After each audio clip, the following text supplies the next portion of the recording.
itutuloy natin, no? Itutuloy natin yung pinag-usapan natin last week about remembering. Pero before I proceed with the word, meron lang ako gusto i-share. So ano ko to um, napanood ko from one of the pastors na nagpe-preach siya. So meron palang case or sakit na tinatawag na hyperthymesia. I don't know if meron sa inyong nakarinig na about that very rare condition. So, ano yung ibig sabihin nun? So, yun nga, it is a very rare condition na talagang sobrang bihira lang yung nagkakaroon nun. And yung isang tao na merong hyperthymesia ay yung tinatawag na merong superior memory. Okay? Pag sinabing merong superior memory, ibig sabihin, hindi nakakalimot o hindi madaling makalimot. 'Di ba? So meron siyang superior autobiographical memory kung saan lahat nung nangyari sa kanya mula pagkabata hanggang present time ng buhay niya, naaalala niya. So matindi pa to sa sa memory ng mga babae. Sabi kasi nila yung mga babae daw di nakakalimot, 'di ba? Pero ito, it's more than that kasi talagang yung mga taong merong ganitong case ay they remember vividly kung ano yung nangyari on that very day. 'Di ba? So hindi lang yung parang common na naaalala ng isang ordinaryong tao pero naaalala niya ano yung kulay ng damit niya, ano yung suot ng kasama niya, anong date, anong time, 'di ba? So talagang hindi niya nakakalimutan ba? And also they are very particular with dates. Halimbawa, tinanong mo sa kanya, ano nangyari nung February 18, 1986, naaalala niya yun kahit 20 years ago pa yan. Okay? So, halimbawa ako, meron akong hyperthymesia, 'di ba? So mula pagkabata ko, naalala ko hanggang sa present time ng buhay ko. Pag sinabing autobiographical, ibig sabihin, yung personal na experiences nila. Okay? So lahat ng nangyari sa kanila, even yung nararamdaman nila at that very moment, naalala nila. So halimbawa, pag nag-birthday, 'di ba? So naalala nila na nag-celebrate sila, sinurprise siya, 'di ba? So yung feeling niya pag naalala niya 'yun, na-surprise din siya, 'di ba? So ganun ka vivid yung memories ng mga taong merong hyperthymesia. Okay? Pero merong isang in-interview na merong ganitong case kasi parang ngayon as of present time, parang less than 100 lang sa buong mundo yung meron ng ganitong case kasi parang talagang shinare no? Sige, hindi ko nasasabihin yan para hindi na tayo masyadong tumagal. Pero ayun, okay? So, merong isang in-interview. Okay, merong isang in-interview na na parang tinanong siya na parang kamusta naman, ano yung pakiramdam? 'Di ba na talagang lahat naaalala mo kasi kung tayo siguro pag estudyante no ayos yung lahat naalala mo, 'di ba? Pag exam lahat yung masasagutan mo. Okay? Kasi different pa to sa merong photographic memory. So talagang matindi-tindi tong mga may hyperthymesia. Okay, pero may isang nagsabi. Sabi niya, "For me, it's both a blessing and a curse." Okay? So blessing daw siya at the same time curse. Yung yung sakit niya. 'Di ba kasi sabi niya, "Oo, naalala namin lahat, di namin nakakalimutan lahat ng mga masasayang alaala, lahat ng birthday, lahat ng anniversary, lahat ng Pasko." 'Di ba? Lahat ng New Year, 'di ba? Pero at the same time, hindi niya rin nakakalimutan lahat ng pain. Hindi niya nakakalimutan lahat ng difficulties, hindi niya nakakalimutan lahat ng challenges, hindi niya nakakalimutan lahat ng sakit, no, na pinagdaanan niya. So kahit gaano katagal pa yun na nangyari, 'di ba? Hanggang present time, naaalala niya. Okay? And that's very interesting, no? That's very interesting to know. Kaya nung napanood ko, may ganun pala talaga kasi ako, ma-share ko lang, no? Meron kasi ako medyo makakalimutin kasi ako. Meron akong short-term memory gap. So parang naalala ko yung mga nangyari few years ago pero yung nangyari kanina hindi ko na yun maalala, 'di ba? So sa mga nakakakilala sa akin, lagi ako meron alarm. 'Di ba? So parang dun sa alarm nakalagay dun, ano yung kailangan kong gawin at this time? Kasi pag di ko yan in-alarm, pag di ko yan sinulat, makakalimutan ko talaga siya. Okay? Pero minsan, syempre, hindi naman perfect yung mga alarm clock natin at yung mga notes at yung mga reminders natin. Kaya minsan, meron ako nami-miss out. So syempre, hindi ko na nagagawa. 'Di ba? Pero syempre, sino ditong ganun? 'Di ba? Pero syempre, pag na-miss out natin yun, hindi naman natin pwedeng isisi dun sa alarm clock. Hindi natin pwede isisi dun sa cellphone. Hindi natin pwede isisi dun sa notes. 'Di ba? So, yun yung nagpa-realize din sa akin na meron tayong responsibility to remember. Okay, sabi mo nga sa katabi mo, you have a responsibility to remember. Okay? So bilang mga Kristiyano at bilang anak ng Diyos, lahat tayo ay tinawag ng Panginoon na kanyang mga anak.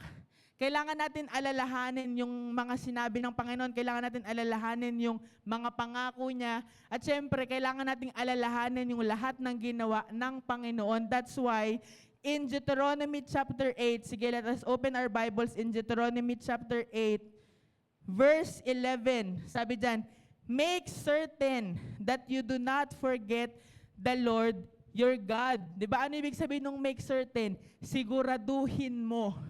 Okay? Siguraduhin mo na hindi mo makakalimutan ang iyong Diyos. Okay?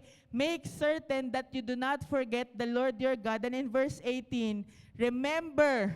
Okay? Sabi sa verse 11, do not forget. At ang sabi sa verse 18, remember that it is the Lord your God who gives you the power to become rich. Okay? Sa easy translation, ang sabi sa verse 18, you must always remember. Okay? Pakilabas yung verse 18. Sabi doon, you must always remember the Lord your God. Okay? So sabi doon, always, ibig sabihin palagi. 'Di ba? Araw-araw, oras-oras, minuto, segundo, we must always remember the Lord our God. He is the one who gives you the strength to get good things. He does that to show that His covenant still has authority today. And that is the covenant that He promised to your ancestors. Sige, let us pray. Lord, maraming salamat sa iyong napakayamang salita. Hayaan mo, Panginoon, na ito yung patuloy na mamutawi sa puso ng bawat isa. And Lord, I pray na ikaw ang patuloy na kumilos sa puso namin, Panginoon, that Lord, let your word speak to us today, Panginoon, na indeed, Panginoon, na bilang mga anak mo, Panginoon, we have a responsibility to remember. And Lord, each and every day, we will remember your goodness, Panginoon. Let your word change us, Panginoon. Let your word change our hearts, change our minds, Panginoon. And Lord, tanggalin mo any spirit of distractions. Panginoon, all of us will be focused in hearing and receiving your word for us today, Panginoon. Lord, continue to give us our portion today. This is our prayer in Jesus' name. Amen and amen. Okay? So clearly, nakalagay sa Bible, di ba? Sa verse 11, sabi doon, do not forget. At sa verse 18, ang sabi doon, we must always remember. Okay? Bakit nakalagay yun doon? So even yung Bible, ina-acknowledge yung natin, kumbaga, human nature ba? Di ba? Ina-acknowledge ng Bible yung human nature natin because the Lord knows that we are prone to forget. Okay? The Lord knows that people are prone to forget. Kaya, una pa lang, pinaalalahanan niya na tayo. Okay? One of the greatest battles of faith is not unbelief, but forgetfulness. Okay? Minsan kasi bilang Kristiyano, akala natin yung pinakamatindi na nating kumbaga battle ba? Di ba bilang Kristiyano ay yung unbelief, yung di paniniwala, yung kakulangan ng faith. Okay? Pero in reality, ang greatest battle talaga natin ay yung pagkalimot. Okay? Yung forgetfulness. Okay? Maraming mga Kristiyano, pero tingin ko naman wala dito niyan. Okay? Wala sa mga taga-Jigiya to. Okay? Maraming mga Kristiyano, mataas ang pananampalataya, pero makakalimutin. Tignan mo nga, baka yung katabi mo yan. Okay? Wala pala dito. Erase. Okay? Ano pa? Maraming mga Kristiyano na mataas yung pananampalataya pero makalimutin. 'Di ba? Yung parang pwede natin tawagin yan, forgetful faith, 'di ba? May ganun pala. 'Di ba? May ganun pala. Kaya we must be careful. Okay? May faith ka pero madalas natin makalimutan yung mga bagay na pinagdaanan na natin, yung mga bagay na na-overcome na natin. Okay? So madalas wala tayong problema sa pananampalataya, pero meron tayong problema sa remembering. Okay? Marunong tayong mag-pray, marunong tayong manalangin, pero nakakalimutan natin mag-praise, nakakalimutan natin magpasalamat sa Diyos. 'Di ba? Marunong tayong manalangin, pero nakakalimutan nating umalala dun sa mga bagay na ginawa ng Panginoon sa buhay namin, natin. Sa amin lang no? Baka sabihin nyo, pinagdadamot ko sa inyo, guys. Okay? Pero, ayun nga, No, ayun. So hindi siya hindi siya unbelief. Of course, kailangan pa rin natin i-fight against unbelief. Pero again, one of the greatest battles that we will ever experience is yung ating forgetfulness. The enemy does not always destroy faith directly. He slowly distorts memory. Okay? Ang unang tinitira ng kaaway, hindi agad-agad yung faith natin. Di ba, syempre, pag on fire ka, di ka naman matitibag niyan eh. Di ba? Pag talagang sobrang tindi ng faith mo, kaya ang ginagawa ng kaaway, ang tinitira niya yung memory natin, yung ating ability to remember. Okay? Kasi kapag alam niya na kapag nawala na yung memory natin about God's faithfulness, yung memory natin about God's goodness, madali na tayong mag-doubt kasi, di ba, nakalimutan na natin eh. Kumbaga wala na tayong point of reference. Ano bang ginawa ni Lord sa buhay ko? 'Di ba? So wala na tayong yung basis ba? 'Di ba kasi nga nakalimutan na natin. So when we forget God, we don't just lose awareness but we lose focus. Okay? Pag nakalimut tayo, nawawala din yung focus natin sa kanya, we get distracted. But when we remember him, we regain alignment, clarity, and direction. Okay? Kaya sabi mo sa katabi mo, always remember God. Okay? Ito ay paalala para sa ating lahat. Remembering God means we are dependent on God. Okay? Pag nakalimutan na natin si Lord, ibig sabihin, kaya mo na buhay mo. 'Di ba? Kasi di mo na inaalala si Lord, eh. 'Di ba? Kasi kinalimutan mo na siya eh. Okay? Sabi sa Psalm 78 verse 11, they forgot what He had done, the wonders He had shown them. So, yung writer nito, he was referring to the Israelites. Okay? And tinitingnan ko kanina, ano ba yung meaning? Bakit niya ba yung sinulat? So sabi pala, yung Psalm 78 ay instructional psalm. Ibig sabihin na instructional, ibig sabihin, nagtuturo. Okay? So ibig sabihin, sinulat niya yung, ni-record niya yung history ng spiritual amnesia ng mga Israelites, hindi lang para ilista yung mga failures nila, hindi para ilista yung mga pagkakamali nila, pero para magturo, okay? Para turuan tayo, para turuan yung future generations na alalahanin natin yung faithfulness ng Panginoon. So remembering is framed as the key to avoiding the cycle of doubt and rebellion. Okay? Kaya kung ayaw mo na magkaroon ng doubt sa puso mo at sa isip mo, you need to always remember. Okay? So that is the key. Okay? Ang mga Israelites, they did not lose God dahil iniwan sila ng Diyos. Okay? Hindi nawala sa kanila ang Diyos dahil iniwan sila ng Diyos, but they lost sensitivity to Him when comfort replaced dependence. Okay? Naging komportable na sila, kumbaga sumarap na yung buhay. 'Di ba? Parang siguro sa panahon natin ngayon, ang tawag natin naka-LL na. Okay? O pumaldo na, palduhin. 'Di ba? Pero nung mga WWW pa, talagang very dependent kay Lord. Talagang, talaga lagi nagpe-pray. 'Di ba? Lagi naalala si Lord. Kasi lagi tumatawag kay Lord, Lord, wala na kaming pera. 'Di ba? Pero pag pumaldo na, 'di ba? Pag naka-LL na, pag nakaluwag-luwag na, nakakalimot na. 'Di ba? Nagiging independent bigla. Bakit? Kasi akala natin kaya na natin yung sarili natin. Okay? Bakit tayo nakakalimot? Kasi akala natin kaya na natin yung sarili natin. And this is the hidden warning dun sa Deuteronomy chapter 8, na kapag yung blessings natin nag-i-increase, yung remembering natin, yung memory natin, nababawasan. Okay? Totoo ba yun? Totoo ba yun? May ganun ba dito? Uy, grabe, nakabless naman kayo. Sabi ko kay Pastora, walang nakakalimot dito. Di ba? Ang babait talaga ng mga taga-Jagiya eh. Perfect guys, tama yan. Sige na, closing prayer na tayo.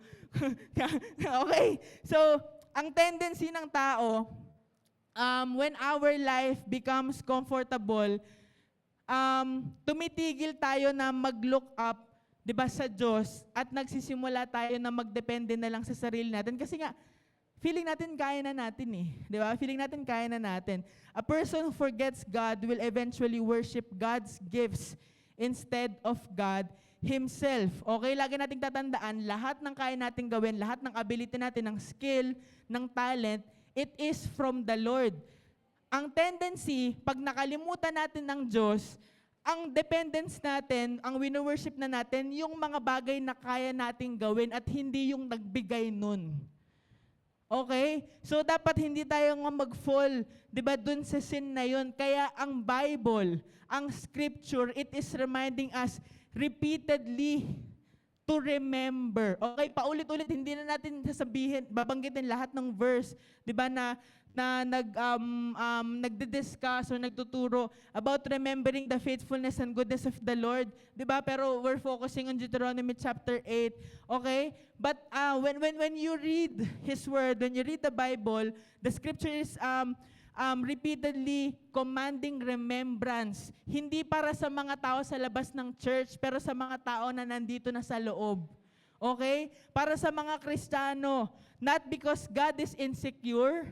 Di ba? Hindi insecure si Lord na, uy, kailangan, alalahanin niyo ako, kailangan. Hindi siya bida-bida eh. Di ba? Hindi yun dahil lang sa bida-bida si Lord na ayaw niya na makalimutan natin siya. Di ba? Bakit? Pero bakit paulit-ulit na pinapaalala sa atin na kailangan natin mag-remember? Kasi nga, makakalimutin tayo. Okay? Tanungin mo nga yung katabi mo, makakalimutin ka ba? Parang ayaw niyo tanungin yung mga nanay, baka umuwi, no? Okay? Okay, spiritual forgetfulness leads to spiritual drift long before it leads to spiritual collapse. Kapag nakalimot na tayo, ang next niyan, lalayo na yung loob natin sa Diyos, di ba? Mababawasan na yung time mo with the Lord, di ba? Hindi ka na magpe-pray, hindi ka na mag-worship, di ba? Hindi naman yan agad-agad pag nakalimot kayo, agad-agad aalis ka ng church. Hindi yun. You can be in the church, pero nakalimutan mo na si Lord. And yun yung delikado. Di ba, na nandito tayo sa loob ng church, nagsisimba tayo, di ba, nakaupo ka dyan, pero yung totoo, nakalimutan mo na si Lord eh. Di ba? Kaya we need to beware. Kaya di ba, kailangan maging careful tayo na talaga bang nagre-remember ka pa? Di ba, talaga bang naaalala pa natin si Lord? Ang pag-alala sa Diyos ay spiritual alignment because God is our direction. Kapag nakalimutan na natin si Lord, we lose our direction kasi siya nga yung direction natin. Di ba? Kaya nami-misalign tayo, kaya kung ano-anong ginagawa natin, di ba? Kung saan tayo pumupunta, kung ano-anong mga desisyon, di ba, yung ginagawa natin sa buhay natin. Okay? So, remembering God is not just recalling information about Him, but it is living every day with an ongoing awareness that He is the source behind every open door. Kailangan wag natin kalimutan na si Lord ang source ng lahat ng opportunity. Okay? Na meron sa buhay natin. Hindi yan dahil magaling tayo. Hindi yan dahil matalino tayo. Di ba? Pero syempre parte yun. Di ba? Pero hindi lang yun eh. Di ba? Hindi lang yun. Baka sabihin, sige, pwede pala, wag ko na lang galingan. Di ba? Diba? Pero kung talaga namang may skill ka dyan, may talent ka dyan, magaling ka dyan, syempre, yung gagawin natin na work, excellent.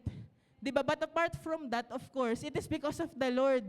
That's why we are able to enjoy yung mga opportunities sa buhay natin. Ano pa? He is the sustainer behind every strength. Okay? Kaya kung feeling mo ngayon, pagod ka na, the Lord will sustain you. Okay? You just need to remember Him, and He is the reason anything continues to hold together. So to forget God is not intellectual, but it is relational disconnection. Pag kinalimutan natin si Lord, nagdi-disconnect tayo sa Kanya. Kaya sabi mo sa katabi mo, huwag mong kalimutan si Lord. Okay? So, hindi ko pala nabanggit yung title. Ang title natin, Remember God, the Power of a Life That Never Forgets. Okay? So, makapangyarihan ang buhay ng hindi nakakalimot. So, bakit ba natin kailangan mag-remember? Number 1, remembering God produces gratitude instead of entitlement. Okay? Ang pinoproduce ng pag-alala natin sa Panginoon ay gratitude at hindi entitlement. Ano ibig sabihin ng entitlement? Feeling mo deserve mo lahat. Diba? Na feeling mo dapat may ganito ako dapat may ganyan ako dapat sa akin yan eh. Diba? Sabi sa Psalms 103 verse 2 to 5, Praise the Lord my soul and forget not all His benefits, who forgives all your sins and heals all your diseases, who redeems your life from the pit and crowns you with love and compassion, who satisfy your desires with good things, so that your youth is renewed like the eagles. And sa ibang translation, sabi sa verse 2, praise the Lord my soul, and do not forget how kind He is. Okay? Ibig sabihin, kung yung forgetfulness ay maglilid sa spiritual disconnection, the first place it shows up is in our attitude. Okay? Unang-unang magmamanifest yung forgetfulness natin ay sa attitude natin. Specifically saan? Sa gratitude. Okay? Pag nakalimot ka na, hindi ka na marunong magpasalamat. Okay? Kaya yung mga taong di marunong magpasalamat, makakalimutin yan. Okay? The heart that forgets God slowly becomes a heart that feels entitled. Bakit hindi na marunong magpasalamat? Kasi nga entitled na. Ba't ako magpapasalamat? Deserve ko yun eh. Diba? Ganun yung mindset ng mga taong entitled na hindi nila kailangan magpasalamat kasi they deserve everything. Diba? Kasi credit to me to eh. Diba? Credit to me, magaling ako, matalino ako eh. Diba? Pero hindi ganun. Diba? Ang tinuturo sa atin ng Lord, forgetfulness produces entitlement. Because when memory fades, humility fades with it. Pag nakalimot na tayo, pati yung humility natin mawawala. Ano ibig sabihin nun? Pag nakalimot ka, yayabang ka. Okay? Kaya i-check din natin yung sarili natin, mayabang na ba ako? Kasi that is the first manifestation that you are forgetting the Lord. Okay? Entitlement is not always loud. Minsan or madalas, hindi siya obvious. Okay? It shows up as disappointment with God's timing. Yung parang feeling na, wow, di ba? Ang lakas natin, no? Parang feeling natin, Lord, wrong timing ka naman eh. Di ba? Sana nung isang araw mo binigay ito, sana hindi ngayon. Di ba? Pag nadidisappoint tayo sa timing ng Lord, that is entitlement. Di ba? Ano namang karapatan natin na questionin yung timing ng Diyos? Okay? Frustration with small delays, yung kahit mga small delay, yung inis ka, frustrated ka, galit na galit ka, di ba, na para bang hindi ka pwede mag-adjust. Di ba? That is entitlement. Ano pa? Comparison with others. Di ba, lagi mo kino-compare yung sarili mo, bakit siya ganito, ganyan? Di ba? Bakit siya ganito na? Bakit ako ganito pa din? Di ba? Bakit siya binigyan ng ganyan? Ba't ako hindi ako binigyan? Di ba? And ano pa? Yung feeling na laging may kulang. Okay? Pag entitled ka, feeling mo laging may kulang. Kasi lagi ka nakatingin sa iba eh. Diba? So parang hindi sapat yung kung ano yung meron tayo. But underneath all of that is a memory problem. So we have forgotten what God already carried us through. Okay? Ang mga nakikita natin, yung mga hindi pa nangyayari, pero nakakalimutan natin kung ano na yung mga ginawa ni Lord sa atin.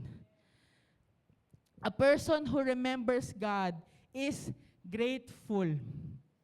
Ang taong laging nagre-remember o laging inaalala ang Diyos ay grateful. Ang grateful person, hindi yan ano yun? May sinabi si Pastor, ang grateful na person, hindi yan laging nagme-measure ng buhay. Okay? Yung parang hindi yan laging nagsusukat. Diba? Kaya pag hindi mo sinusukat, di mo makikita na may kulang kasi ang ma-appreciate mo, meron ka. 'Di ba? Lagi siyang ang taong grateful laging merong awareness na God has been so good. God is so good. 'Di ba? To my life, and God has been so good to me. Okay? Hindi natin nakikita kung ano pa yung hindi natin tinitignan. Okay? Hindi natin tinitignan kung ano pa yung mga hindi pa. Okay? And I'm saying that with emphasis, hindi pa ginagawa ng Diyos. Kasi eventually, gagawin naman yan ng Lord sa buhay natin eh. If that is promised to you, and if that is for you, ibibigay ni Lord din sa'yo. Diba? It's just a matter of timing. Pero kung forgetful person tayo, diba? And ungrateful person tayo, kakasyonin natin yung timing ng Diyos. Diba? Pero yun nga, wala namang forgetful dito sa mga taga-Jagiya. Okay? Gratitude is a memory sanctified by worship.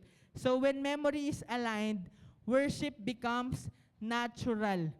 pag lagi tayong nagre-remember sa Lord at hindi natin siya nakakalimutan, madali para sa atin mag-worship. Hindi mo kailangan pilitin yung sarili mo. 'Di ba? Kasi kapag ungrateful ka, kapag nakalimutan na si Lord, parang lagi tayong naghahanap ng reason bakit ko i-worship si Lord. 'Di ba? Bakit ko siya kailangan pasalamatan? Bakit ko siya kailangan alalahanin? Pero when we remember the Lord and when we remember what He has already done for us, natural lang sa atin mag-worship eh. Natural lang sa atin magpasalamat, natural lang sa atin mag-praise. Hindi mabigat yung kamay mo. Hindi mahina yung salita mo. 'Di ba? It all comes out natural. 'Di ba? Parang yan yung laging sinasabi lagi ini-illustrate ni Pastora. Pag meron kang binili, tapos nagustuhan mo, papangalanda ka mo sa kasama mo, grabe, ang ganda ng nabili ko. Oh. 'Di ba? Maglilid ka pa ng review pag binili mo yan online. Kaya tayo, bilang mga anak ng Diyos, pag nakaranas tayo ng kabutihan niya, it is just natural na i-share natin yun sa iba. 'Di ba? And not just yung sharing, pero talagang magpasalamat tayo na, Lord, salamat. 'Di ba? Kung di dahil sa iyo, hindi ko to mararanasan. Okay? But when memory becomes selective, worship becomes inconsistent. Pag ang memory natin selective na, yung worship natin inconsistent na rin. 'Di ba? Bakit? Kasi nakabase yan, ano lang yung nararanasan mo. 'Di ba? Nakabase lang siya sa kung ano yung present situation mo. Hindi naman ganoon ang worship eh. 'Di ba? Kasi never naman pinangako ng Lord na yung buhay natin everyday masaya. 'Di ba yung buhay natin everyday magaan? Hindi naman pinangako ng Lord na hindi tayo magkakaroon ng problema. Kasama yun. 'Di ba? But when we are really grateful to God and when we are really remembering Him, even during the time of challenges and trials, we will worship Him. Kasi may purpose si Lord. May purpose si Lord na kahit ganun yung pinagdadaanan mo, meron siyang gagawin, kasama ka niya, kasama mo siya. 'Di ba? And meron siyang tinuturo, 'di ba? And after everything, after ng lahat ng challenges na 'yon, 'di ba? Merong naghihintay para sa iyo, 'di ba? Na reward.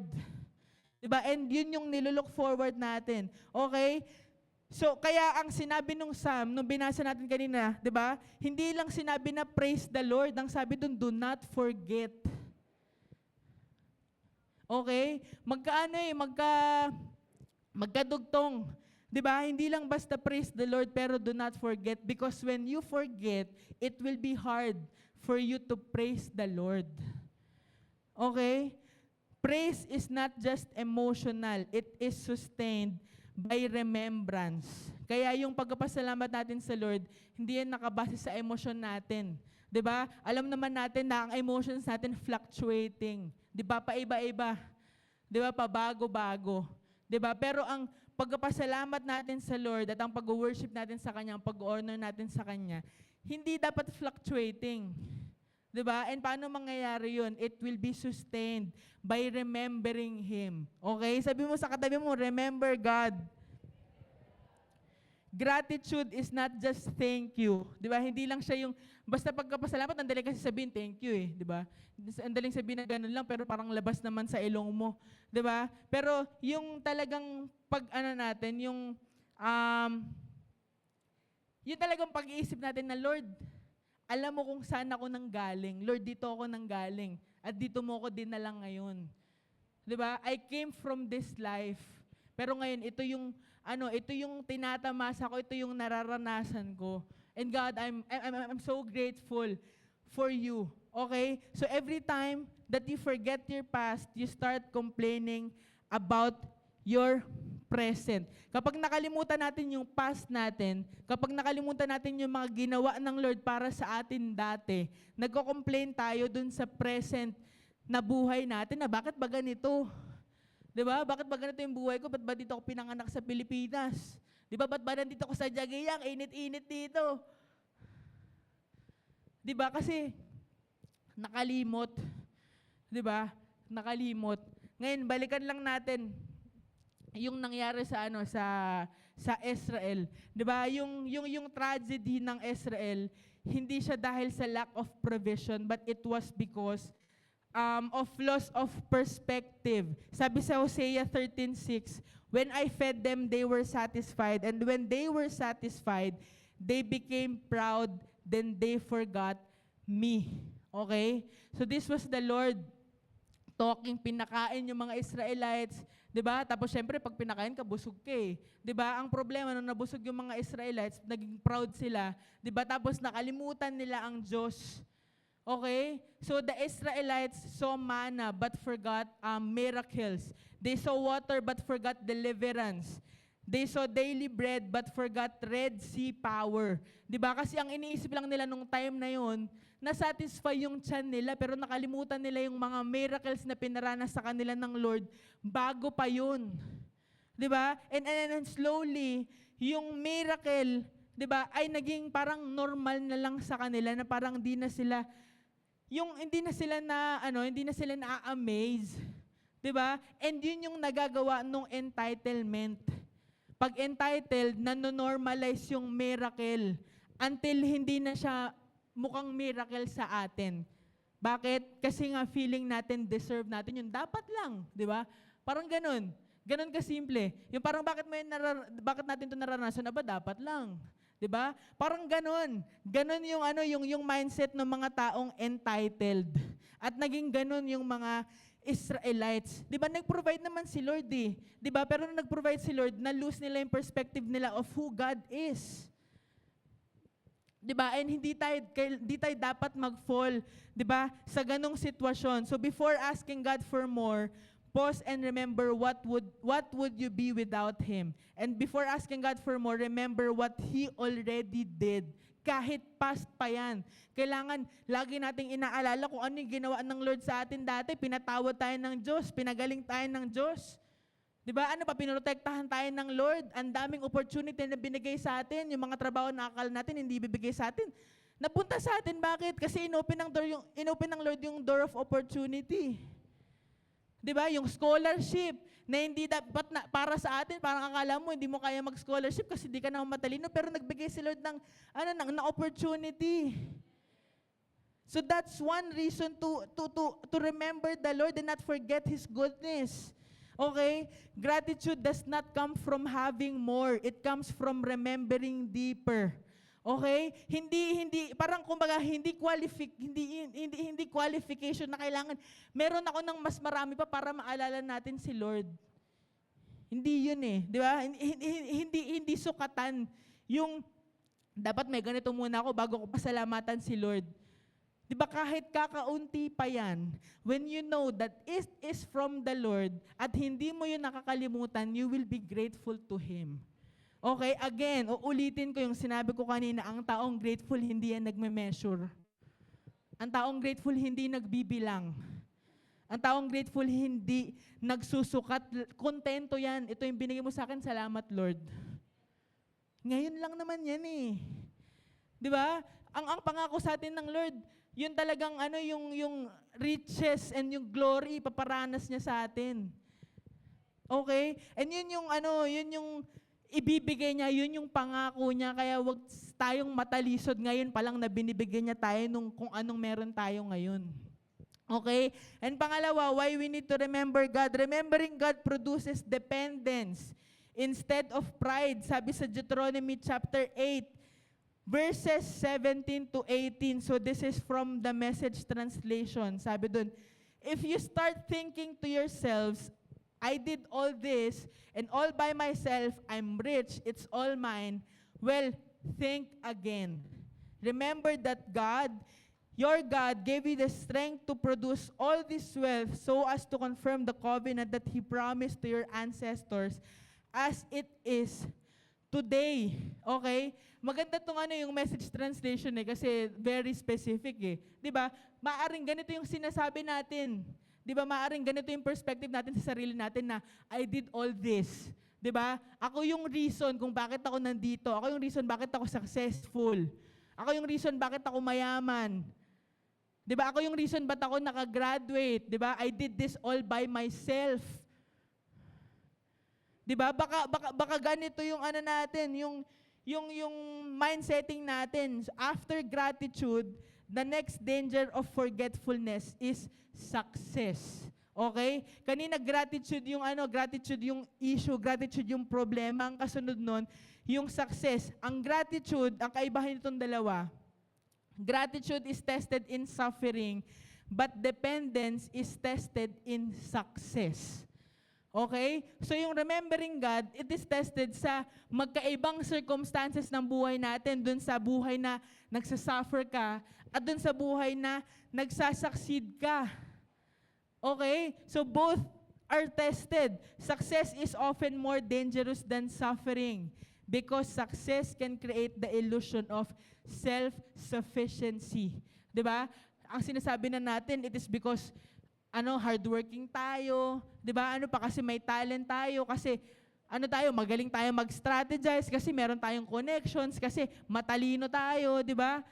Kasi meron tayong kapit. 'Di ba? Ganun yung mindsetting ng self-sufficiency na yan ay dahil lahat sa kagagawan mo. 'Di ba? Dahil lahat sa kagagawan natin. And yes, 'di ba?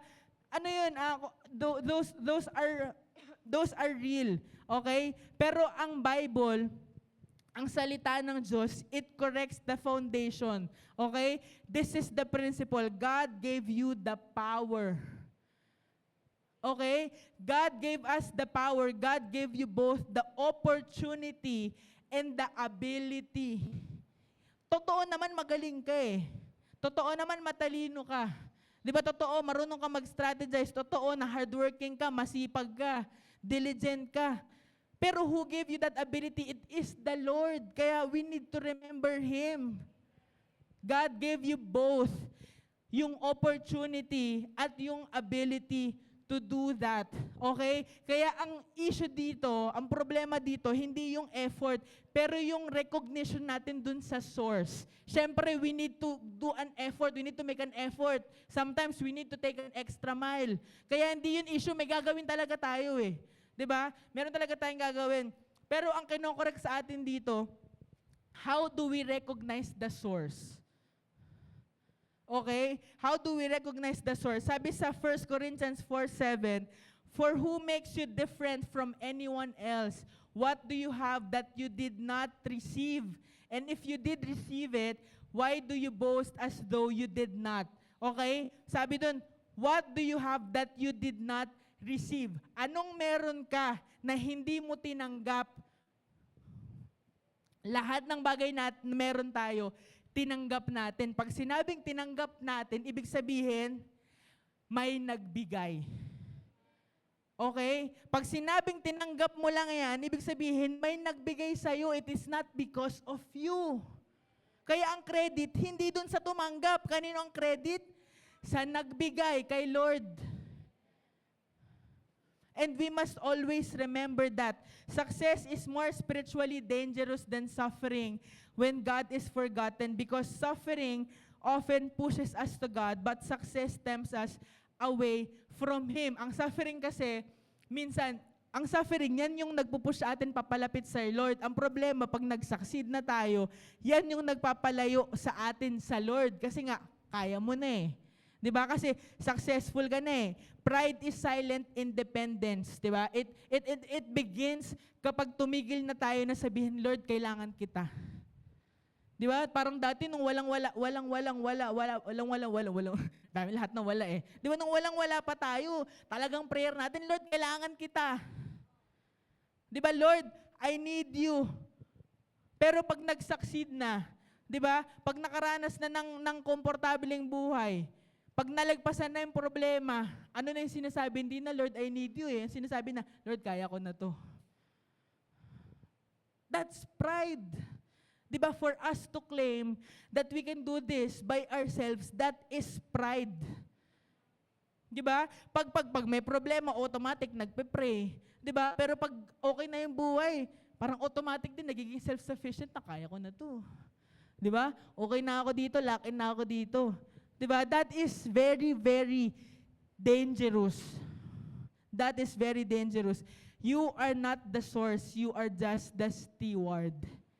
Merong nagbigay. Ipinagkatiwala lang yan sa atin. Okay? And the moment that we forget God, we start idolizing ourselves. Di ba?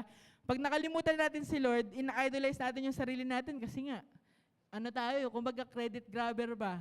Di ba? Parang lahat dahil sa sarili natin eh. Di ba? Pride is not always arrogance. Sometimes pride is silent independence. Yun nga, yung hindi na natin kinakailangan si Lord. It shows up when we start interpreting life without God in the story. Katulad ni Nebuchadnezzar sa Daniel chapter 4 verse 30. Sabi doon, "Is not this the great Babylon I have built as the royal residence by my mighty power and for the glory of my majesty?" Kinlaim niya eh. Sabi niya, hindi ba ito yung binild ko? Di ba, hindi ba ito yung binuo ko by my mighty power?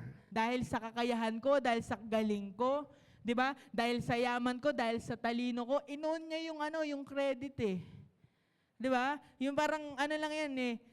Siyempre, hindi lang sa mga grand things, but we must be very careful even dun sa mga small things. Baka ino-own up natin yung credit, kinukuha natin yung credit. Di ba? Nalagi natin sinasabi, yung I earned this. Di ba? Yung I worked hard for this. Ako yung bumuo nito, ako yung gumawa nito. Di ba? Again, hindi siya mali until makalimutan natin na paano mo yun ginawa. Di ba? Paano mo yun ginawa? Ano ka partner ng hard work? Ano ka partner ng sipag? Ano ka partner ng galing? Ano ka partner ng talino? Kanino galing yun? Okay? Ang Bible, hindi naman yan dinedeny yung effort na ginagawa natin. Hindi yan dinedeny yung work na ginagawa natin. But the Bible is very particular. Who are you giving the credit to? Sinong kinikredit mo? It must always be the Lord. Kahit tayo pa yung pinakamatalino at pinakamagaling na tao sa mundong to, it is always because of the Lord. God is not saying na you did not work hard. Di ba? Pag sinabi natin na it is because of the Lord, hindi naman ibig sabihin nun na wala tayong ginawa. Okay? Hindi ibig sabihin nun na wala tayong ginawa. But God is just saying, you did not do that alone. Di ba? Lagi natin sinasabi, Lord, apart from you, I can do nothing. Kaya dapat kasama lagi si Lord. Di ba? The Bible, the Word of God, just reorders credit. Ang credit laging kay Lord. Kasi lahat ng meron tayo ay galing sa Kanya. Okay? Ang Deuteronomy chapter 8 po, hindi yan anti-success. Baka sabihin natin, ay, ano naman yan, parang ayaw naman ako maging successful. Diba? Pero ang Deuteronomy chapter 8 ay anti-forgetfulness for success. Diba? Kasi ang plano naman talaga ng Lord para sa atin mag-succeed. Kaya una pa lang, ni-remind na tayo that we do not forget and that we remember the Lord. Ang danger, wala sa blessing. Ang blessing para yan sa lahat ng anak ng Diyos. Ang favor, para yan sa ating lahat na anak ng Diyos. Okay? Ang danger, wala dun sa blessing. Ang danger, nandun sa pag may misattribute natin ng blessing, kanino ba galing yung blessing? Sino ba nag-cause ng blessing? When we start thinking just yung sarili natin and when we forget God, dun nagkakaroon ng problema. Okay? When you forget God, you don't just lose humility, but you lose clarity. Because pride doesn't just elevate self, but it distorts interpretation. Kaya nakikita na natin, yung perspective natin sa buhay natin, mali na. 'Di ba? Kasi, nami-misalign tayo. So, nalulus natin yung clarity natin. 'Di ba? Kaya mali na yung interpretation natin sa buhay. Kaya yung pagtingin natin sa buhay natin, mali na rin. 'Di ba? Parang ano lang yan, estudyante. Sino estudyante? Ayan, parang mga estudyante. 'Di ba? Pag may exam, tas pumasa ka, instead na sabihin mo, thank you Lord, sabihin, ang galing ko talaga. 'Di ba? Ang yabang no? Ang yabang. Yun yung danger pag kinukuha natin yung credit. 'Di ba? And ang ano doon, ang mahirap doon, 'di ba? Dahil kinlay mo yung credit ngayon, sa next exam, pressured ka na, 'di ba? Kasi kumbaga nasa iyo na yung nasa iyo na yung bigat Ibig sabihin, ikaw lang yung mag-work, 'di ba? Kasi hindi mo naman na si Lord yung tutulong sa iyo 'Di ba? So may pressure kasi you are now carrying your own glory. 'Di ba? But when you are doing it for the glory of God, and when you are doing it for His name's sake, alam mo, Lord, ikaw bahala dito 'Di ba? This is for your own glory. Alam mo na hindi ka mag-isa 'Di ba? Meron kang kasama, meron kang katuwang, okay? So every achievement should become an altar of thanksgiving. Yung bawat achievement natin ay dapat maging altar ng thanksgiving. So hindi lang yung celebration ng success, but yung recognition natin dun sa source. And the source is always God. Okay? 'Di ba? So kahit saan yan, kahit saang success yan sa buhay natin. So whether sa ministry, sa finances, 'di ba, sa career, sa school, 'di ba, sa pag-aaral, sa family, even sa leadership, 'di ba, sa lahat ng success na nararanasan natin sa buhay natin, kailangan meron tayong altar of thanksgiving, and nire-recognize natin lagi si Lord, because dependence is not weakness, but it is alignment, 'di ba? Kasi ang mundong to parang pinupush tayo na you need to be independent. Di ba kailangan independent ka, tanda-tanda mo na. Pero hindi yan yung tinuturo sa atin ng Lord. We must always be dependent on Him kahit gaano ka pakatanda na. Di ba? Kahit gaano nakadami yung income mo, kahit gaano nakadami yung ari-arian mo, you still need to be independent. You still need to be dependent to God. Kasi ang dependence, hindi yan kahinaan. Ang mundong to, view ang dependence bilang weakness. 'Di ba? Pero sa Bible, dependence to God is not a weakness, but it is alignment. Kasi yun ang design natin bilang anak ng Diyos. Okay? Alignment keeps blessings from becoming idols. Pag align ka kay Lord, pag align tayo kay Lord, kahit gaano kalaking blessing yung ma-receive natin, alam natin sino yung papasalamatan, alam natin kanino ibibigay yung credit, alam natin kung sino yung i-glorify. 'Di ba? Alam natin kung kanino ibabalik, 'di ba? Kasi alam natin na siya yung nagbigay. And last, number 3. Remembering God produces endurance that leads to promises. Okay? Remembering God produces endurance that leads to promises. So syempre, kanina nabanggit ko na yung buhay natin bilang Kristiyano hindi naman hindi siya smooth sailing ba? Di ba? Hindi siya smooth sailing. So, meron talagang challenges, meron talagang mga trials. Kaya, kailangan meron tayong endurance. Di ba? Pag sinabing endurance, yung yung pang-marathon, hindi siya pabilisan pero patatagan. Di ba? Hanggang saan ka? Hanggang kailan kaya mo?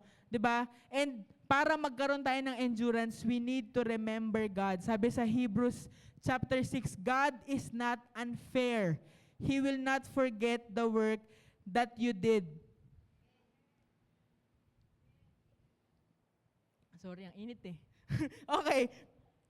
Talagang kasi pa long sleeves pang kulit, di pa natuto kay pastore, no? Okay. So, sabi doon, God is not unfair. He will not forget the work that you did. Hindi unfair si Lord. Okay? Sabi mo nga sa katabi mo, hindi unfair si Lord. Hindi niya makakalimutan yung lahat ng ginawa mo. Di ba kaya kanina pinag-usapan natin, hindi mali that you work hard. Di ba? Nakikita ni Lord yun and hindi niya yun makakalimutan. So after nung gratitude and nung dependence na pinag-usapan natin kanina, dinadala tayo ng salita ng Diyos sa endurance, because remembering God doesn't just affect how we start, but it affects how we continue. Okay? Yung pag-alala natin kay Lord, hindi lang yan nakaka-apekto sa kung paano tayo nagsisimula, pero sa kung paano tayo nagpapatuloy o kung magpapatuloy pa ba tayo. Okay? So every time that you remind yourself of what God has done in the past, it builds up your faith to move on to the next level. Every time na naalala natin o inaalala natin yung mga ginawa ng Lord sa buhay natin noon, di ba, kahit 10 years ago pa yan, 20 years ago pa yan, it builds up your faith. Di ba, kasi kung ginawa ni Lord noon, gagawin niya rin yun ngayon. Di ba? Kasi Yun nga, katulad ng binanggit ko kanina, meron na tayong point of reference ng kung ano yung kayang gawin ng Lord sa buhay natin. 'Di ba? Kasi kapag kasi yun yung tendency nating mga tao, 'di ba? Kapag hindi pa natin napapatunayan na mabuti ang Panginoon ngayon, wala tayong basis nung kabutihan niya, wala tayong basis nung goodness niya, wala tayong basis nung provision niya, mahirapan tayong mag-step forward kasi puno tayo nung takot, puno tayo nung doubt. Pero kung meron kang basis at kung meron ka ng point of reference na kaya mag-provide ni Lord, na mabuti si Lord, na si Lord ang bahala sa'yo, you will trust Him Di ba? Hindi ka magda-doubt kasi alam mo na kaya kanyang gawin. Di ba? So your point of reference is what God has done for your life in the past. Di ba? Ilang taon, sa 24 years ng buhay mo, di ka pinabayaan ng Panginoon. Sa 60 years ng buhay mo, di ka pinabayaan ng Lord.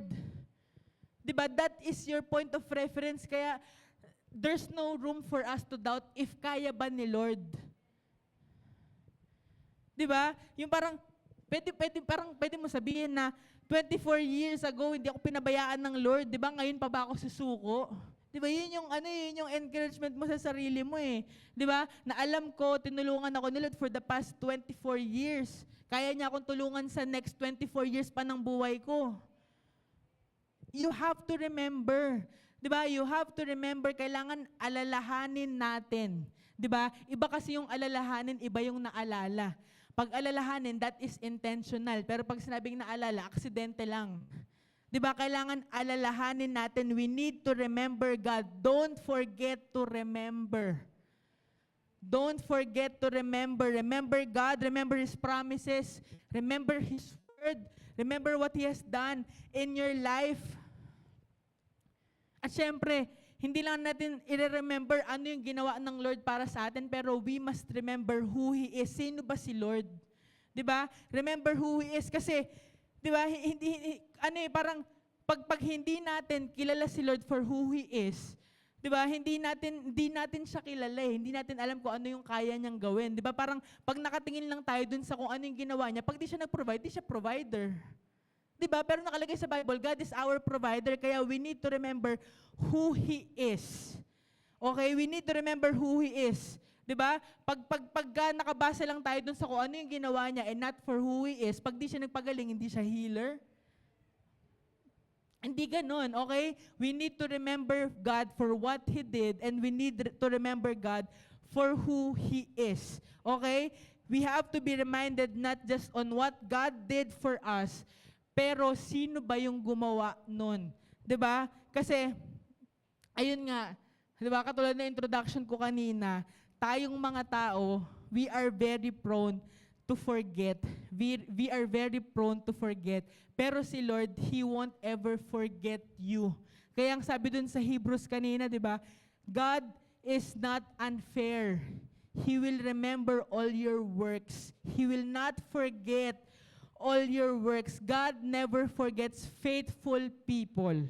If you are faithful, you will never be forgotten by God. You endure longer when you believe you are remembered. Pag alam natin na hindi tayo makakalimutan ng Lord at hindi niya tayo kakalimutan, we endure longer. Kasi alam mo, di ka makakalimutan 'Di ba? Alam mong hindi ka makakalimutan. Kaya maraming sumusuko, hindi dahil mahina sila, but because they feel unseen. 'Di ba? Isa 'yan sa mga tina-target sa emosyon ng mga tao, especially ng mga kabataan. Feeling ko kasi wala nakakakita sa akin 'Di ba? Feeling ko kasi walang nakakaintindi sa akin. Feeling ko kasi walang may pakialam sa atin Pero ito ang message ng Lord, God won't forget you.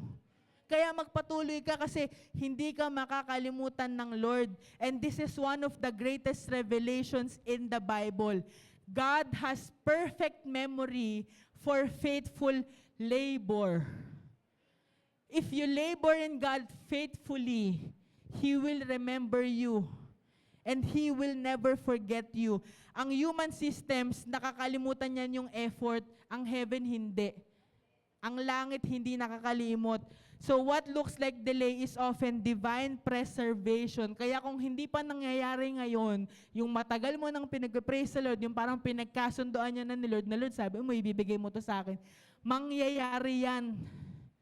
Kasi heaven does not forget, the Lord does not forget. Kung yan ang pinangako niya sa'yo, gagawin niya yan. Hindi niya yan nakakalimutan. 'Di ba? Pag tawag nangako, minsan nakakalimot eh. 'Di ba? Pero pag si Lord ang nangako, He will never forget. He will never forget. Kaya lang hindi pa nangyayari ngayon kasi ang tawag doon, divine preservation. Meron pang ginagawa si Lord. Okay? So minsan, akala natin walang nangyayari, pero sa perspective ng Diyos at sa perspective ng langit, everything is being recorded. Lahat ng ginagawa natin, kahit walang nakakakita sa'yo, paglilinis mo ng CR, yung pagwawalis mo, di ba? Yung pagtulong mo sa tao nang di mo kailangan i-broadcast, di mo kailangan i-post. Nakikita ni Lord yan and it is recorded. Di ba? It is recorded. Walang nasasayang dun sa obedience mo.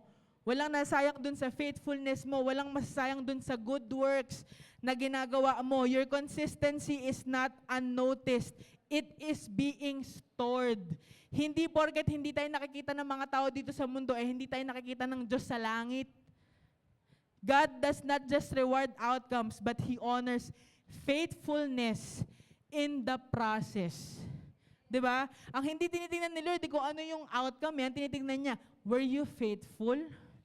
Diba? Naging faithful ka ba dun sa proseso, papunta dun sa outcome na yan? Okay? Parang ano lang yan eh, diba? Yung, nahirapan na no? Hindi, yung Galatians 6:7, ito, very basic. Diba, Galatians 6:7, what you sow is what you reap. Walang instant harvest. Diba, walang instant harvest, pero pag nagtanim ka, alam mo, meron kang aanihin. Hindi nga lang pagkatanim na pagkatanim. Diba? Pero merong harvest season. Sabi mo sa katabi mo, may harvest season. Diba? Lahat ng tinanim mo, i-harvest mo yan. Lahat ng itinanim mo, i-reap mo yan. Merong guaranteed na resulta, may guaranteed na balik, may guaranteed na harvest. Diba? May guaranteed na reaping season. Kaya magtanim ka lang kahit walang nakakita, tsaka pag nagtanim ka, wala na makakita niya, nakabaon na yun sa lupa eh. Diba? Pero yung binaon mo sa lupa na yun na walang nakakakita, nakikita yan ng Lord. At siya yung magbabalik nun sa'yo. Okay? So, keep serving even when it is unnoticed. Kahit walang nakakita sa'yo, maglingkod ka pa rin kahit feeling mo walang pumapansin. Diba? Kasi pag yung service natin, para lang ma-recognize tayo, that is not true service. Diba? Anong tawag doon? Jollibee lang. Diba? Bida-bida. Hindi yun ang nare-recognize ng Lord. Okay? Keep praying when it feels unanswered. Kahit sobrang tagal mo na yun pinagpe-pray, pag-pray mo pa din. Diba? Kasi yung laging kinikwento ni Pastora, diba lagi niya sinasabi sa langit, merong yung storehouse na nandoon yung mga yung mga unclaimed na answered prayers. Di ba? Hindi na na-claim. Bakit? Kasi tumigil na mag-pray. The moment that you pray, pinrepare na ni Lord yung answer dyan sa prayer mo, pero dapat huwag kang tumigil mag-pray. Di ba? Yung push, pray until something happens. Ano pa? Keep obeying when it feels unrewarded. Di ba? Ang lagi na sinasabi, yung pag nag-obey ka, pag may obedience, meron laging blessing. Di ba? Pero minsan napapaisip tayo, bakit parang puro obedience lang, parang walang blessing. Di ba? Pero still, you obey kahit hindi pa siya rewarded ngayon. Kasi darating yung time na i-reward ng Lord yung obedience na yan. Okay? Totoo talaga na after obedience comes blessing. Pero pag nag-disobey tayo, ang kasunod nun, curse. Di ba? So tayo lang naman yung pipili kung ano yung mararanasan natin eh. So endurance is what matures promise. Kaya kailangan natin mag-endure para makarating tayo dun sa fulfillment ng promise. 'Di ba? Kasi may proseso eh. At habang pinagdadaanan natin yung proseso na yon, going to the fulfillment of the promise, kailangan natin ng endurance. Endurance is what matures promise. So kahit gaano katagal na tayong nag-antay, kahit gaano karami na yung pasakit na naranasan natin, kahit gaano karami na yung hirap, darating at darating yung oras na magpapasalamat tayo sa Lord kasi binigay niya yung hinihiling natin kahit sobrang tagal pa yan. Time will come that you will be thanking God exactly for what you have been praying for. Diba? Kanina kinakanta natin, we are possessing. Dadating yung time natin, we will possess. Diba? You will be able to possess your possession. Yung dating pangarap lang, diba? Yung dating promise lang, magiging reality din yun ng buhay natin. Diba? Magiging reality din yun ng buhay natin. We just need to endure itong buhay na to hanggang sa makarating tayo dun sa promise na ibinigay sa atin ng Panginoon. And how do we remember God? Practically, so this is where I will end. Pwede nyo na akong tugtugan kung ayaw nyo pa tumagal to. Okay? So how do we remember God? Paano ba natin kanina? Why? Bakit ba natin kailangan alalahanin si Lord? Pero ngayon, paano ba natin siya aalalahanin? Una, remember Him daily through His Word. Okay? Remember Him daily through His Word. Huwag nating hayaan na yung social media yung unang-unang boses na maririnig natin sa umaga. Diba? Ang social media puro negative na ngayon. Diba? Puro negative things. Diba? May patayan, may saksakan, may barilan. Diba? Pati yung sa mga bata. So sobrang negative. And when we feed our minds, when we feed our hearts, and when we feed our souls with negative things, diba? Paano mo, kumbaga, iraraos yung buong araw mo kung umaga pa lang, ganun na yung nakita mo, ganun yung una mong narinig. Diba? What you hear, first thing in the morning will set your day. Kaya ang una-una dapat natin pinapakinggan at ang una-una natin binubuksan ay yung salita ng Diyos. Whatever speaks first sets direction. Kaya kailangan maging maingat tayo. Ano ba yung una nating pinapakinggan? His Word recalibrates your soul. Pag sinabing nire-recalibrate, ibig sabihin, binabalik yan dun sa original design. Di ba? Pag sinabing calibrated, ibig sabihin tama, accurate, precise. Diba? At paano magiging accurate and precise yung soul natin? Let His Word recalibrate your soul. Without Scripture, memory drifts toward anxiety. But with Scripture, memory returns to truth. Okay? Kaya hindi pwedeng, uuna pa tayong mag-feed sa sarili natin ng social media bago ng salita ng Diyos. Kaya may takot kaya may anxiety. Diba? Alam nyo, ito maikwento ko lang. Ito lang, nitong last week, di ba nga yung sobrang very unfortunate, di ba yung barilan dun sa school na bata, yung bata yung involved, 14 years old, 15 years old. Tapos di ba nag-home office kami dito sa gabi. Tapos bibili kami ng pagkain dyan sa Parola. Di ba? Syempre tatawanan ako pa tapos nung binabasa ko to. Di ba? Yun yung reason bakit nagkakaroon tayo ng fear saka na anxiety. Kasi, di ba bumili kami sa Parola. So gabi na yon, siguro mga 11 p.m. ganyan. Kasama ko si Ate Jassel, dalawa lang kami. Tapos, nung pabalik na kami dito sa church, dumaan kami dyan sa liwasan. Di ba parang may may museum. Tapos doon kami dumaan sa taas, hindi kami dumaan doon sa kalsada. Tapos, nung pagkakit namin, may sumalubong sa amin na dalawang bata. Tapos, alam mo yung parang inaabangan nila kami. Siyempre, judgment namin yun. Yun yung na-feel namin. Di ba yung parang inaabangan nila kami, tapos parang nakatingin sila sa amin. Di ba yung dalawang bata nakatingin sila sa amin. Tapos, tinignan din namin sila ganyan, pero yung totoo kinakabahan na kami. Tapos, sabi ng dalawang bata, hindi po namin kayo sasaksakin. Pero, imbis na ma-assure kami at saka ma-comfort, parang mas lalo pa kami natakot. Kasi bakit din naman iniisip namin sasaksakin nila kami. Diba? Pero, that's the point Na-feed yung anxiety kasi tingin ka ng tingin sa social media. Diba? Puro negative na lang yung nare-receive natin. Diba? Kaya kahit yung mga inosenteng bata tuloy, napagkakamalan pa Diba? Nagkakasala pa tayo kasi may fear na, kasi may anxiety na. Diba? Pero, through His Word, yung memory natin, yung remembering natin, bumabalik dun sa katotohanan. And ang katotohanan is the Word of God. It is the Bible. Okay? Number 2, remember Him through thanksgiving. Remember Him through thanksgiving. Turn every blessing into worship. Ang thanksgiving po ay warfare against forgetfulness. 'Di ba? Kaya kanina sabi, lahat ng success kailangan merong altar of thanksgiving. Kasi yung altar, that's how you will remember.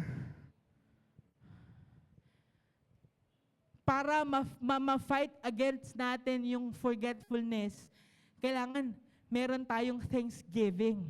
'Di ba? Yung bawat pagsabi natin ng thank you Lord, it resets our perspective na it is not because of me.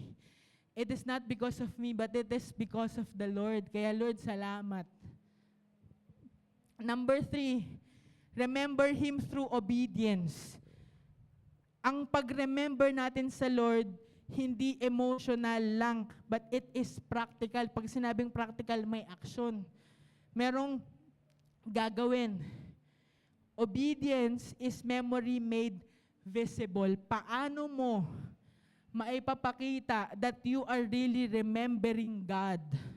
Paano natin ipapakita na talagang inaalala natin si Lord pag sumusunod tayo? Obedience is memory made visible. The greatest proof that we remember God is that we obey Him.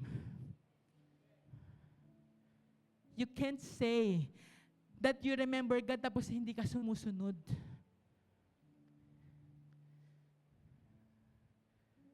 Because obedience, exactly, is who God is. Si Lord mismo, si Jesus mismo, He remembered, He obeyed.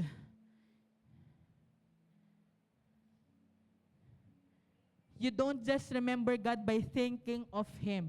Di ba? Hindi natin masasabi na, ay, naalala ko si Lord kasi inisip ko siya eh.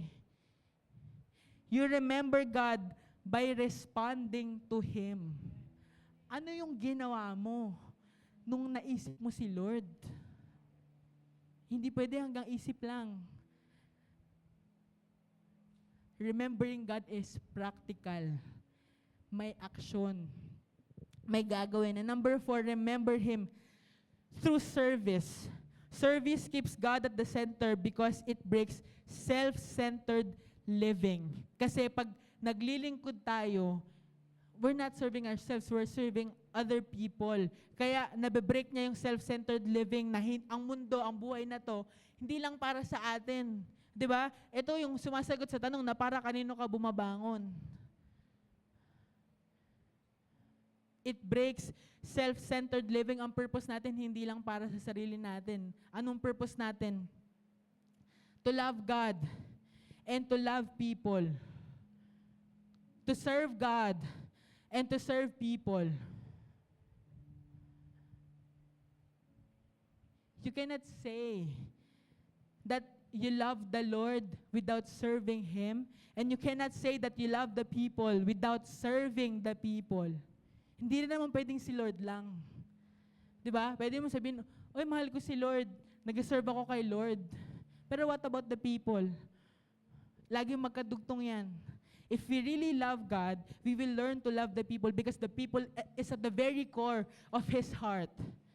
And we know that God loves the people.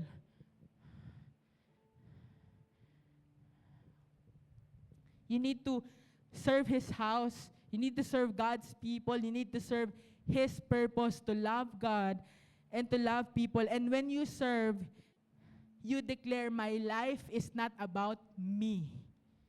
Hindi puro ako lang. Hindi puro tayo lang. Hindi puro me. Hindi puro I. But our purpose is bigger than ourselves. Ay, ang katabi mo, that's your purpose. Yung ka-network mo, that's your purpose. Yung pamilya mo, that is your purpose. Yung kaklase mo, that is your purpose. Yung kaibigan mo, that is your purpose. Yung kapitbahay mo, that's your purpose. Yung katrabaho mo, that's your purpose. Even yung kaaway mo, that is your purpose.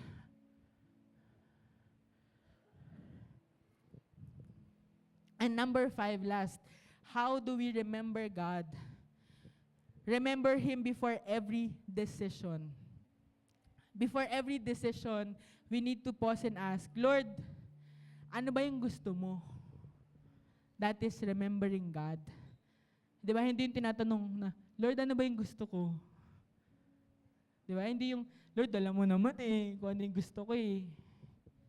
That's not remembering God, that is remembering yourself. When you remember God, you consider, Lord, ano yung gusto mo? Lord, ano yung tama para sa'yo? Lord, ano yung dinesign mo para sa akin? 'Di ba? Hindi yun yung parang, Lord, kaya ko ba to? Hindi ganun yung tanong natin eh. Pero, Lord, dapat ko bang gawin to? You consider Him in every decision that you make. Lord, dapat ko bang gawin to?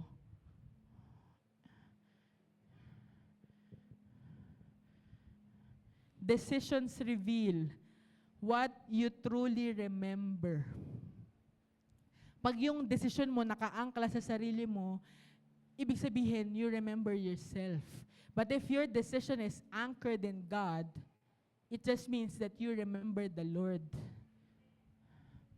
And that is true remembering. Marami sa atin, no? We tend to be forgetful. But again, God never forgets faithful hearts. And even the scripture, even the word of God reminds us of this truth. Sabi sa Isaiah 49:15, can a mother forget the baby at her breast and have no compassion on the child she has born? Though she may forget, I will not forget you. Anong sabi ng Lord? Kahit kalimutan ka ng nanay mo, hindi kita kakalimutan. Ito, the most natural human love, nanay at anak. Ang nanay ang nagluluwal sa anak. That is the most natural human love, yung love ng mother sa kanyang anak. Pero ang assurance ng Lord para sa atin, even if that love fails, I will never forget you. That's how God remembers His people. At hindi lang yun, sabi sa Malachi 3:16, then those who feared the Lord spoke with one another. The Lord paid attention and heard them, and a book of remembrance. A book of remembrance was written before Him of those who feared the Lord and esteemed His name. Sabi sa Corinthians, He keeps no records of wrongs. Pero yung lahat ng good things na ginawa mo, may book of remembrance para dyan. The Lord never forgets. God is never absent-minded towards your faith. He is intentional in remembering your faithfulness. Di ba yung sinabi ni Pastora last week? He remembered Noah during the flood, nung yung buong mundo nagko-collapse. He remembered Hannah in her barrenness. Kahit yung hope niya, yung pag-asa niya na-delay kasi sobrang tagal niya nag-pray na, Lord, bigyan mo ako ng anak. He remembered Hannah. Binigyan niya ng anak. He remembered Joseph in prison when dreams felt dead. Joseph, the dreamer himself, experience na parang yung dream wala na eh. 'Di ba? Pero naalala siya ni Lord and He made him. 'Di ba? He positioned him in the second highest position in the land. From, 'di ba, galing siya sa pit, sa prison, palace, ganun yung pinagdaanan ni Joseph. 'Di ba? Sa lahat ng pinagdaanan niya, hindi siya nakalimutan ng Lord. Dumating siya dun sa promise fulfilled. 'Di ba? Yung mga kapatid niya magbabow down sa kanya. Binigay ni Lord eh. Kasi inalala niya. And He remembered Israel in bondage when they cried out in silence. Even the Israelites who have forgotten about Him over and over again. Kaya tumagal yung Israelites dun sa journey nila kasi lagi sila nakakalimot. Pero di sila kinalimutan ng Lord. And even in the New Testament, Hebrews gives us this assurance in chapter 6, verse 10. God is not unjust. He will not forget. He will not forget. God will not forget how hard you worked for Him and how you have shown your love to Him by caring for other believers as you still do. He will never forget the labor of your love. Kahit nga yung mga bagay na hindi mo na maalala kahit yung mga paglilingkod na hindi mo na maalala, naaalala ni Lord yun.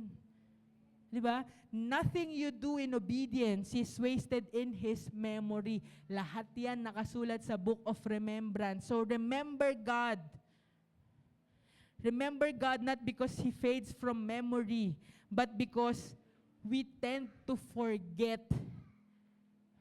We remember God intentionally. We make an effort to remember the Lord. Kasi ang natural tendencies natin makalimot. Habang tumatanda ka, nagiging makalimutin ka That's why you need to intentionally do it. Because when we forget about Him, life becomes unstable. Nagiging unstable yung buhay natin pag kinalimutan natin si Lord. Sa blessing, nagiging proud tayo. Sa trial, nagiging mahina tayo. But a life that remembers God becomes unshakable in both seasons. Kung talagang nagre-remember tayo kay Lord, whether we experience blessing or whether we experience trial, we will be unshakable because we are anchored in the Lord.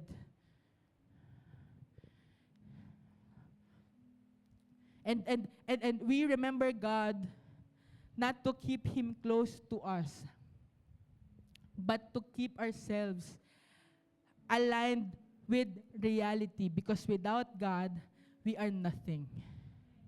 Without God, we are nothing. But with God, we already have everything that truly matters.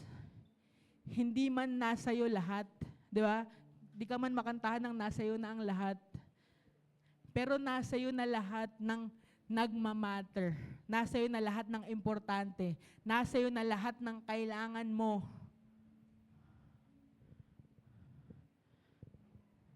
A life that remembers God will never lose direction. God is our direction. And if we consistently remember God, we will never lose direction. Because the God we remember is the God who never forgets. The God who remembers is the God who never forgets. At kung naniniwala ka ngayon dun, you will stand on your feet and you will keep on remembering God, His goodness, His faithfulness to you.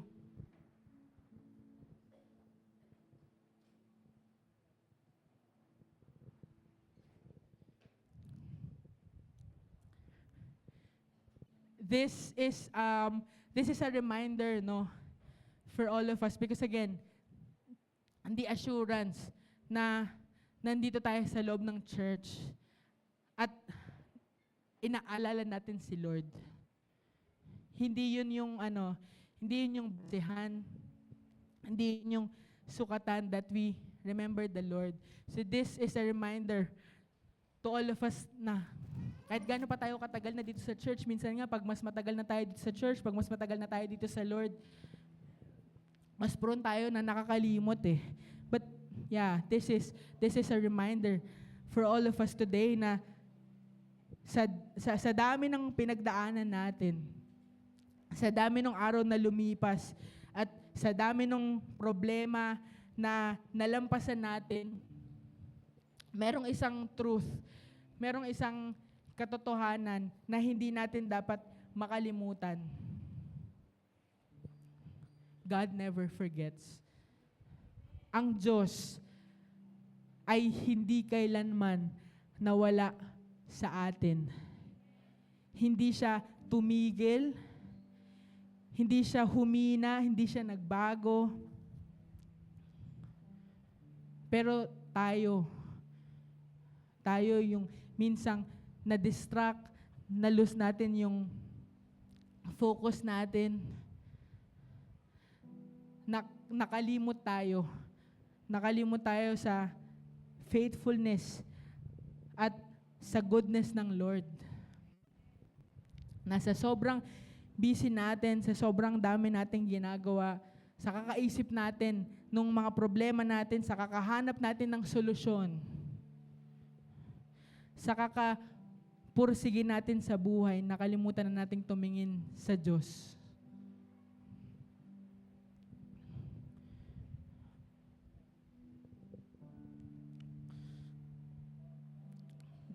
Di ba, maaring tayo yun. Yung, di ka naman galit sa Diyos, di ka naman lumayo sa Diyos. Pero aminin natin, parang naging routine na lang yung buhay natin na gigising ka na umaga pag linggo, tapos pupunta ka ng church, makikinig ka ng word, pagkatapos makinig ng word, uuwi ka, matutulog ka, magkatrabaho ka ulit kinabukasan. Naging routine na lang parang naging automatic na lang yung araw-araw natin.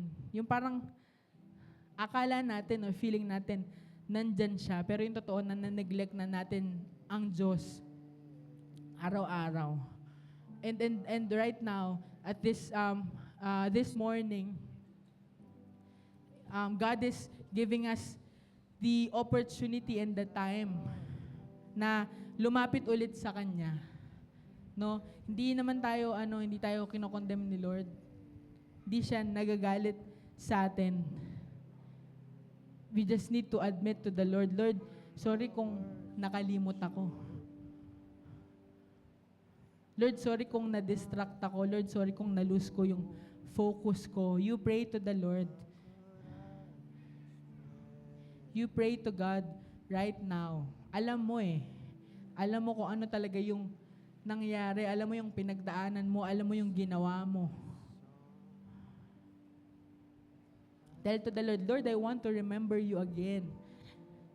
Lord, ibalik mo yung puso ko sa'yo.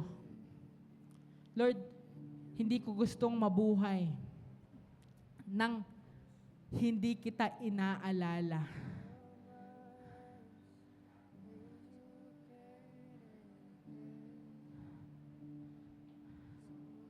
Lord, forgive me for the times that I forgot about you.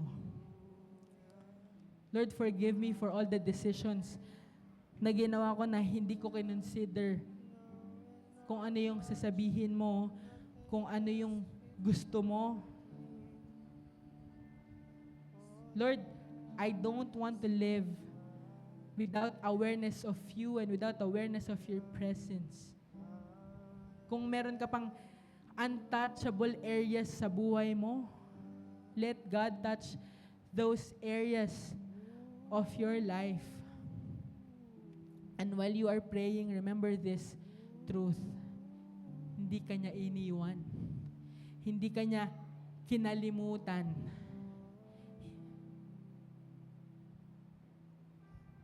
He did not and He won't ever forget about you.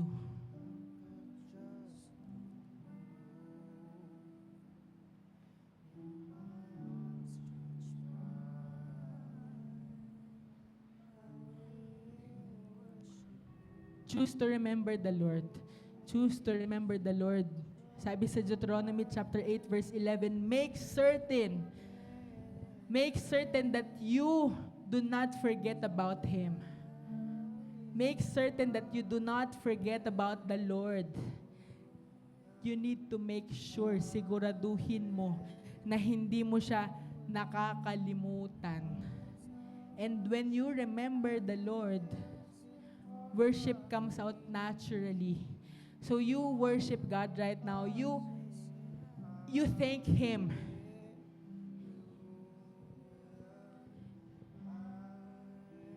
You thank the Lord. You thank the Lord. Pag talagang ni-remember natin si Lord, we cannot contain our gratitude to Him. Na Lord, it is not because of me, but it is because of you. It is because of your faithfulness. It is because of your goodness.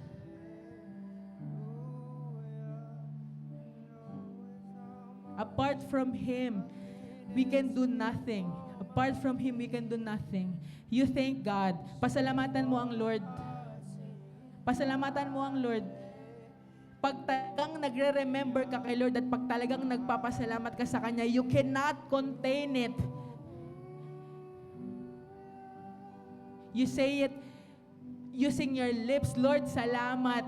Lord, salamat. Lord, thank you for your goodness. Lord, thank you for your faithfulness. You thank God. Hindi pwedeng malakas na yung boses natin pag meron tayong hinihingi. Dapat mas malakas yung boses natin kapag nagpapasalamat tayo sa Lord. Remembering God is thanking Him. Remembering God is giving thanksgiving to Him.